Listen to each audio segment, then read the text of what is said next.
surveilling somebody, spying on somebody. Those transcripts that provide very helpful critical insights into whether or not Russian intelligence or senior agents. There hasn't been a bit of evidence ever presented on the Russia case. I believe they exist, he said. Okay, spokesman for Mr. Coons, the senator, said that he did not imply he's aware of transcripts indicating collusion between the Trump campaign and the Russians. So he had to backtrack it. So he said on Friday that he believed there were transcripts that would help documents, would help document the contacts.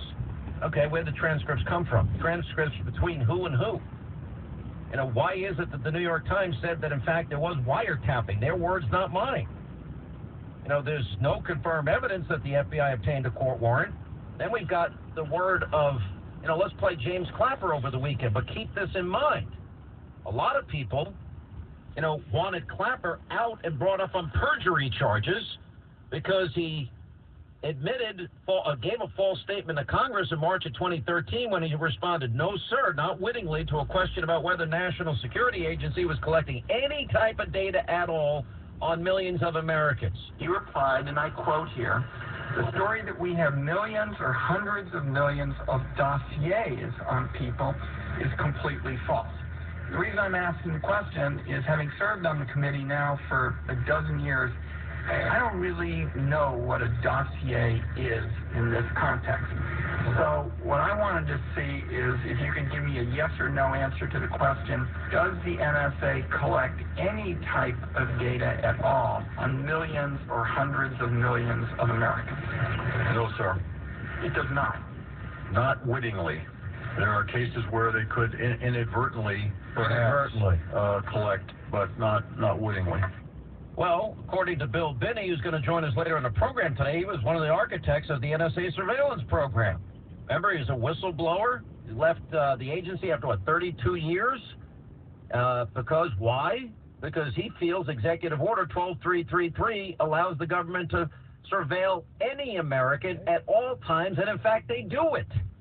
And that would mean all your texts, all your emails, all your phone calls are being data mined, all of it. And then they can go back and use it at any time. Now, in fact, if that's happening, that means basically we live in a police state. And under the wrong leadership, that means that that information can be used to compromise an awful lot of people and shut down criticism, wouldn't it?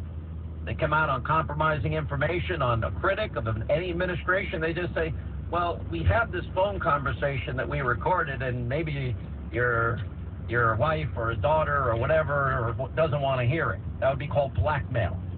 That would be the stuff you'd expect in the former Soviet Union. He'll join us later.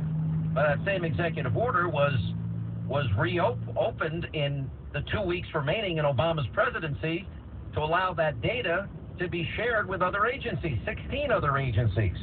You see what's going on here? Why didn't Obama apply that standard to himself? That allows then, if, for example, in the case of General Flynn, okay, they were supposed to minimize the conversation. They didn't minimize it, and not only that, they transcribed it, and then they leaked it. They weren't supposed to be. There was no subpoena. There was no FISA court surveillance subpoena, warrant given out to anybody, any place, any time. Then they destroyed this man's career with information they never should have heard. That's the danger when you have unlimited warranting like this.